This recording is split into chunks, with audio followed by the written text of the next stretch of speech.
Hello everyone, আশা করি সবাই ভালো আছেন। আজ আমরা একটা ইন্টারেস্টিং বিষয় আমাদের লেসনের অ্যাকচুয়ালি আমরা আমাদের যে লেসন এ পর্যন্ত যে স্টাইলে বা যেভাবে আমরা এসেছি সেটা আমার বেসিক ছিল। আজ থেকে আমরা আমাদের বেসিক থেকে আমরা অ্যাডভান্স লেভেলের আমাদের লেসন স্টার্ট হবে। আর আজ হচ্ছে আমাদের লেসন নাম্বার 9। আর এই লেসন নাম্বার 9-এ আজ আমরা দেখব যে মেইলচিম্পে ডিজাইন করার ক্ষেত্রে অ্যাকচুয়ালি আপনার সীমাবদ্ধতাটা কি, যে আপনি ডিজাইন করতে চাচ্ছেন বাট আপনার মেইলচিম্প আপনাকে বেঁধে দিচ্ছে। ওকে, দ্যাটস ওয়াই আমি আপনাদের এর জন্য এই প্রতীকী ইমেজটা ব্যবহার করেছি। ওকে, সো ফার্স্ট আমি আপনাদেরকে যে অলরেডি কিন্তু আমরা সবাই মেইলচিম্পের যে লেআউট আছে, ডিজাইন লেআউট, সেই লেআউটগুলো সম্পর্কে কিন্তু আমরা অলরেডি ধারণা নিয়েছি। সো এখন কিন্তু আমার মনে হয় যে আপনারা এই লেসনগুলো বুঝতে পারবেন যদি প্রিভিয়াস লেসনগুলো ভালো করে দেখে থাকেন। সো আমাদের অ্যাডভান্সে আমি আপনাদেরকে আমার নিজের ক্লায়েন্টের কিছু লাইভ কাজ দেখাবো। সো ফার্স্ট যে ডিজাইনটা আমি আপনাদেরকে দেখাতে চাচ্ছি, এটা আমার একটা ক্লায়েন্টের কাজ, রেগুলার ক্লায়েন্ট, এবং এটা ওর ফার্স্ট কাজ ছিল। সো দেখুন, আমরা হচ্ছে যে ডিজাইন লিমিটেশনের ক্ষেত্রে যেটা বলেছিলাম যে এই যে ক্লায়েন্ট কিন্তু আমাকে শুধু এই ছবিটা দিয়েছিল, বাট এই ছবির উপরে আমি কিন্তু এই যে একটা এটা হচ্ছে একটা ডার্ক কালারের যে একটা ওভারলে এনেছি, একটা স্কয়ার ইমেজ, এবং তার উপরে লেখাটা লিখেছি। সো এই পুরো কাজটা কিন্তু আমি ফটোশপে করেছি। ফটোশপে করে এই ডিজাইনটা, এই ব্যানারটা আমি ওর জন্য তৈরি করেছি। সো ক্লায়েন্ট আমাকে বলে দিয়েছিল যে সে প্রমোশনাল ডিজাইন চায়, এবং ওর ওয়েবসাইট থেকে আমি দেখলাম যে ওর ওয়েবসাইটে এই কালার কম্বিনেশনগুলো আছে, এটা ওর লোগো। সো দ্যাটস ওয়াই আমি এই কালার কম্বিনেশনটা রাখার চেষ্টা করেছি, এবং ওর ওয়েবসাইট থেকে দেখলাম যে ওরা এরকম একটা আন্ডারলাইন, হেডারের নিচে যে আন্ডারলাইনটা থাকে সেটা ইউজ করেছে। ওর ওয়েবসাইটের মতো আমি সেই একই রকম ফন্ট নেওয়ার চেষ্টা করেছি, এগুলো নিয়ে আমি ডিজাইনটা করেছি। সো যেখানে আমি আপনাদেরকে যে লিমিটেশনের কথাটা অ্যাকচুয়ালি বলতে চাচ্ছি, দেখুন আপনি একটু খেয়াল করে দেখুন, এই ডিজাইনটার দিকে লক্ষ্য করলে আপনি বুঝতে পারবেন এটা কি লেআউট আপনি দেখতে পাচ্ছেন। এখানে দেখা যাচ্ছে প্রথমে প্রি হেডার, তারপর হেডার, এরপরে আসছে আপনার এটা হেডার সেকশন, আপনি কালার চেঞ্জ করতে পারবেন, প্রি হেডারে কালার চেঞ্জ করতে পারবেন। ধরুন যে আমি এই ব্যানারটা বডিতেই দিয়েছি, সো এটা হচ্ছে আপনার ডিজাইনের বডি। এখন এইটা হচ্ছে কিন্তু 2 কলামে ডিজাইনটা করেছি, কেননা লেফট সাইডের কলামে বড় একটা ইমেজ দিয়েছি আর রাইট সাইডের কলামে ছোট ছোট দুটো ইমেজ দিয়েছি। সো এটা কিন্তু 2 কলাম ডিজাইন। আর এখানে আমি টেক্সটটা 2টা কলামের নিচে দিয়ে দিয়েছি, ইমেজের নিচে। সো এটা 2 কলাম। দেন আমি একটা বাটন দিয়েছি। বাটন দেওয়ার পরে দেন আমরা কিন্তু ইমেজ প্লাস টেক্সট ব্লকটা নিয়েছি, রাইট, যেটা হচ্ছে আমরা অলরেডি শিখেছি আমাদের প্রিভিয়াস লেসনে। এর পরবর্তীতে দেখুন আমি কিন্তু একটা ব্যানারের উপর একটা লেখা দিয়ে এটা ডিজাইন করেছি আপনার অ্যাডোবি ফটোশপে, এবং দেখুন এখানে যে ব্যাকগ্রাউন্ড ইমেজ এটা কিন্তু নড়াচড়া করছে। সো এটাকে বলে হচ্ছে জিফ ইমেজ বা অ্যানিমেটেড ইমেজ। সো এরকম ইন্টারেস্টিং অ্যানিমেটেড ইমেজ আপনি কিভাবে তৈরি করবেন বা অ্যানিমেটেড ব্যানার আপনি কিভাবে তৈরি করবেন, সেইগুলো কিন্তু আমরা আমাদের পরবর্তী লেসনে আসবো। ফটোশপে আমরা এগুলো কিভাবে মেক করব। সো দেখুন, মেইলচিম্প দিয়ে কিন্তু নর্মালি আপনি এই অ্যানিমেশনটা তৈরি করতে পারবেন না। সো এই অ্যানিমেশনটা তৈরি করতে হলে কিন্তু আপনার এখানে একটা লিমিটেশন, দেখুন মেইলচিম্প আপনাকে একটা লিমিটেশন দিচ্ছে। এইটা তৈরি করতে হলে আপনাকে অবশ্যই বাইরে থেকে ডিজাইন করে এনে দেন এখানে ইম্পোর্ট করতে হবে। এটা গেল একটা বিষয়। আরেকটা বিষয় দেখুন, এখানে 3 কলাম আপনারা দেখতে পাচ্ছেন, প্লাস এটা একটা জিফ ইমেজ। অ্যাকচুয়ালি এটা কলাম না, এটা টোটালটাই একটা সিঙ্গেল ইমেজ, যেটাকে আমি মাঝখানে সাদা বর্ডার দিয়ে আমি আলাদা আলাদা ভাবে সেকশন ভাগ করে দেন আমি এটা ফটোশপে এই জিফ ইমেজটা তৈরি করেছি। সো ক্লায়েন্টের ইনস্টাগ্রাম অ্যাকাউন্ট ছিল, সো আমি ওর ইনস্টাগ্রামের জন্য এই আলাদা একটা ব্লক বা আলাদা একটা সেকশন তৈরি করে দিয়েছি, যেটা ক্লায়েন্ট খুব পছন্দ করেছিল। আর এই হলো বিষয়। একটা জিনিস দেখুন যে এখান থেকে কিন্তু এই ডিজাইনটা যদি আমরা স্টাডি করি কিন্তু এখান থেকে আমরা বুঝতে পারছি যে অ্যাকচুয়ালি মেলচিম্পের লিমিটেশন গুলো কোথায় কোথায় আছে। আরেকটা বিষয় দেখুন, আমি কিন্তু এখানে একটা শ্যাডো একটা ব্যাকগ্রাউন্ড ইমেজ ব্যবহার করেছি টাইলসের, কিন্তু দেখুন এই ইমেজটা এমন স্টাইল আমি ইউজ করেছি যে আস্তে আস্তে ব্লার হতে হতে মিশে গেছে। সো এই কাজটাও কিন্তু নরমালি মেলচিম্পে আপনি করতে পারবেন না, কঠিন হবে। সো এটাও আমি ফটোশপে এখানে আমি ব্লার করে দিয়ে দেন এটা মেলচিম্পে আমি লোয়ার বডিতে এটা ব্যাকগ্রাউন্ড ইমেজ আকারে দিয়েছি। সো এই হলো একটা বিষয়। সো এটা একটা ডিজাইন ছিল, এই ডিজাইনটা ক্লায়েন্ট অনেক পছন্দ করে, এটার ফার্স্ট ডিজাইন। এরপর থেকে ও রেগুলারই আমাকে কাজ দেয়। আর নেক্সট আরেকটা যে ডিজাইনের ক্ষেত্রে আমি আসি, এটা একটা ক্লায়েন্ট এবং এ হচ্ছে এদের অ্যাপ লঞ্চ করার জন্য আমাকে তখন নক দিয়েছিল, বলেছিল মোবাইলের অ্যাপ, তার যে মোবাইল অ্যাপ সেটার উপর একটা ইমেল ডিজাইন করে দিতে। সো এই অর্ডারটা আমার অটোমেটিক হয় এবং অর্ডারটা আমি টাইম এক্সট্রা ফাস্ট অর্ডার ছিল, এক্সট্রা ফাস্ট আমি তখন ও বলল যে সবচেয়ে আমার জন্য সহজ ছিল, ক্লায়েন্ট আমাকে বলল যে ওর ওয়েবসাইটে যেরকম আছে ঠিক ও সেই রকম ডিজাইন চাচ্ছে ইমেল টেমপ্লেট আকারে। সো আমরা একটু চলুন ওর ওয়েবসাইট থেকে যদি ঘুরে আসি, দেখি ডিজাইন এখন চেঞ্জ যদি না করে থাকে তাহলে আমরা এই ডিজাইনটাই দেখতে পাবো। আচ্ছা, এটা লোড হতে থাকুক। দেখুন এখানে যে ব্যানারটা, এটা কিন্তু আমি মেড করেছি ফটোশপে। দেন আপনি এখানে দেখছেন যে আমি এখানে একটা লাইন দিয়েছি, বর্ডার লাইন। আমি একটু স্ক্রিনটা একটু বড় করি তাহলে স্পষ্ট আপনারা দেখতে পাবেন। দেখুন এখানে একটা লাইন দিয়েছি, এটা ভার্টিক্যাল লাইন ডটেড। সো এই লাইনটাও কিন্তু আমি ফটোশপে মেক করেছি। দেন এখানে যে ইমেজগুলো আছে তার পিছনের যে শ্যাডোটা, এই ইফেক্ট আপনি মেলচিম্পে নরমালি দেওয়াটা কঠিন।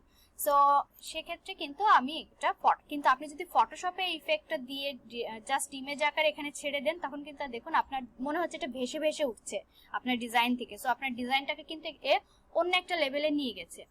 সো দেখুন ক্লায়েন্ট কিন্তু তার চেঞ্জ করে ফেলেছে। ওকে, এখান থেকে দেখা যাচ্ছে অলরেডি ওর ডিজাইন প্যাটার্ন এখন চেঞ্জ। ওই সময় কিন্তু এই ডিজাইনটাই তার ওয়েবসাইটে ছিল। আর দেখুন আমি এখান থেকে একটা ভিডিও মেক করেছি, ওর ওয়েবসাইটেও ভিডিওটা এরকমই ছিল, ভিডিওর উপরের আইকনটাও এরকম ছিল। সো আমি এই আইকনটা ইউটিউব থেকে ডাউনলোড করেছি। দেন অ্যাকচুয়ালি সরি, এটা ওর ভিডিওর আইকন না। এখানে দেখুন ওর এখানে যে মেইন ডিজাইনের যে আইকন লাভটা কিন্তু একটু ঘষা ঘষা, আপনারা দেখলে বুঝবেন। সো আমি ওইটার সঙ্গে ম্যাচিং রেখে দেখুন এই ফেসবুক, এখানে আমি ফেসবুক আইকনটা করেছি। আর এই ভিডিওটা কিন্তু আমি ওর ওয়েবসাইটে, ও আমাকে একটা ভিডিও লিংক দিয়েছিল, সেই ভিডিও লিংক থেকে আমি কিন্তু জিপ ইমেজে কনভার্ট করে, কারণ ডিরেক্ট ভিডিও আমি আপনাদেরকে দেখিয়েছি যে মেলচিম্পে নর্মালি ভিডিও লিংক আপলোড করলে কিন্তু একটি স্টিল ইমেজ আসে, প্লাস ওখানে নর্মাল একদম আদিকালের একটা ইউটিউবের বাটন থাকে। সো আপনি কোনো কাস্টমাইজ বাটন যদি ইউজ করতে চান, প্লাস আপনার ভিডিওটা একটু নড়াচড়া, কারণ ভিডিও যদি নড়াচড়া না করে তাহলে তো সেটা ভিডিও মনে হয় না, তাই না? সো এই যে বিষয়টা, এটা কিন্তু আপনার ডিজাইন একটা নতুন মাত্রা অ্যাড করবে এবং ক্লায়েন্টও হতবাক হয়ে যাবে আপনার কাজ দেখে যে কেন।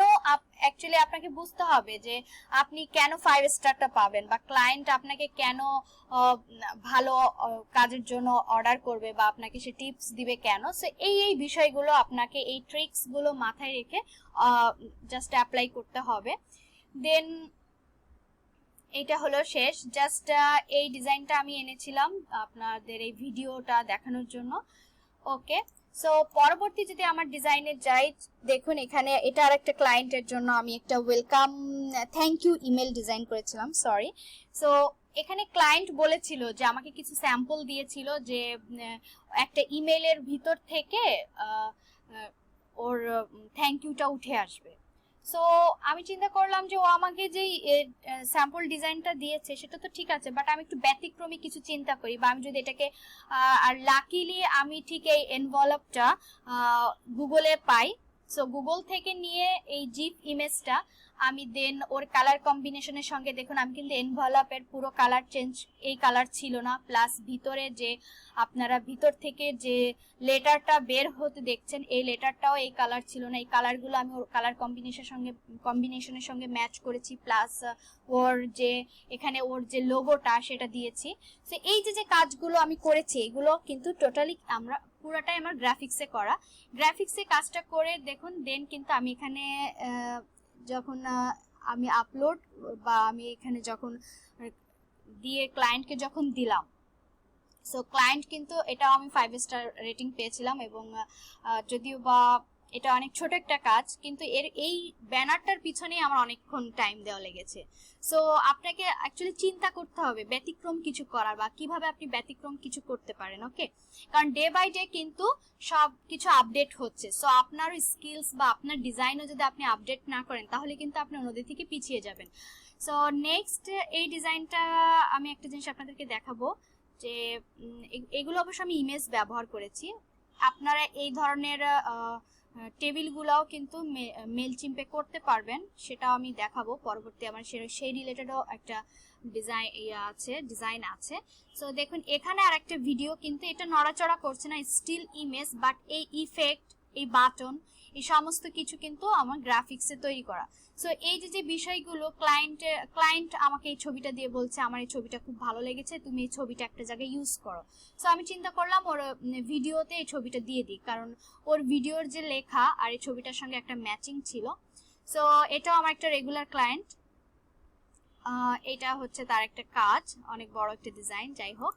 আর এরপরে দেখুন পরবর্তীতে আমি আপনাদেরকে আরেকটা যে ডিজাইন দেখাতে চাই। এখানেও আমি দেখুন উপরে গ্রেডিয়েন্ট, আমি আপনাদেরকে বলেছিলাম যে গ্রাফিক্সে আপনার প্রি হেডার গ্রেডিয়েন্ট ব্যবহার করতে হবে। সো দেখুন আমি কিন্তু সেই প্রি হেডার গ্রেডিয়েন্ট এখানে ইউজ করেছি, প্লাস একটা নিয়ন ইফেক্ট দিয়েছি। কেননা আপনারা দেখলে বুঝবেন ক্লায়েন্টের এখানে ক্লায়েন্টের যে লোগো বা তার যে স্লোগান সবকিছুই কিন্তু সে নিয়ন একটা লাইট ব্যবহার করেছে, নিয়ন ইফেক্ট আছে। সো আমি চিন্তা করলাম যে আমি যদি ওর ডিজাইনের ভিতরে কিছু নিয়ন ইফেক্ট আনতে পারি তাহলে ও অবশ্যই সেটা লাইক করবে। অবশ্যই সেটাই ঘটেছিল, ক্লায়েন্ট এটা পছন্দ করেছিল। এবং দেখুন এইখানে আমি একটা বাটন ব্যবহার করেছি, যেটা আপনি কিন্তু নর্মালি মেলচিম্পে এই বাটনটা নর্মালি করাটা একটু টাফ, বাট আপনি একটু টেকনিক ফলো করলে, আমি এখানে জাস্ট HTML কোডিং করে বাটনটা এনেছি। বাটনটা এখন দেখুন মনে হচ্ছে একটু ভেসে উঠেছে, ভালো লাগছে। প্লাস এই ভিডিওটাও কিন্তু আমি এটা অবশ্য আমি ফিল্মোরাতে তৈরি করেছি, ফিল্মোরা ভিডিও এডিটিং সফটওয়্যার ব্যবহার করে। সো ফিল্মোরা ভিডিও এডিটিং সফটওয়্যারও কিছু কিছু ক্ষেত্রে কাজে লাগে, কারণ ক্লায়েন্ট আমাকে যখন দিয়েছিল এখানে ব্যাকগ্রাউন্ডটা ভালো ছিল না। সো আমি একটা নিয়ন ব্যাকগ্রাউন্ড এখানে ইউজ করে দেন ভিডিওটা ওকে মেক করে দিয়েছি। আর আপনারাও যদি চান এরকম, আর অনেক সময় আছে যে আপনার আরো একটা বিষয়, আমি কিন্তু এইখানের যে ব্যানারটা, এই যে ইফেক্টগুলো চেঞ্জ হচ্ছে, এটা কিন্তু ফটোশপে করা যায় না। এই যে দেখুন উপর থেকে একটা ড্রপ খাচ্ছে, এটা কিন্তু ফিল্মোরাতে আমি করেছি। সো এখানেও কিন্তু ফিল্মোরা সফটওয়্যারটাও আপনি যদি একটা ভিডিও এডিটিং সফটওয়্যার আপনার সম্পর্কে আপনার আইডিয়া থাকে, তাহলে কিন্তু আপনি আরো এক্সপার্ট লেভেলের আরো কিছু এক্সপার্ট ইফেক্ট আপনি ইউজ করতে পারবেন, যেখানে ফটোশপে কিছু বাইন্ডিংস থাকে।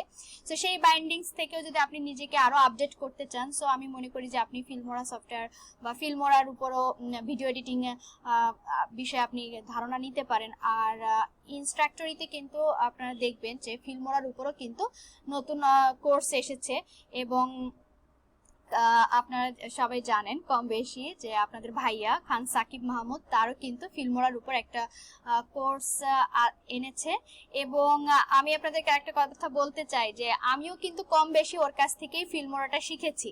সো আপনারাও যদি ফিল্মোরার সম্পর্কে এক্সপার্ট লেভেলের শিখতে চান তাহলে কিন্তু আপনারা ফিল্মোরার সঙ্গে অ্যাড হতে পারেন।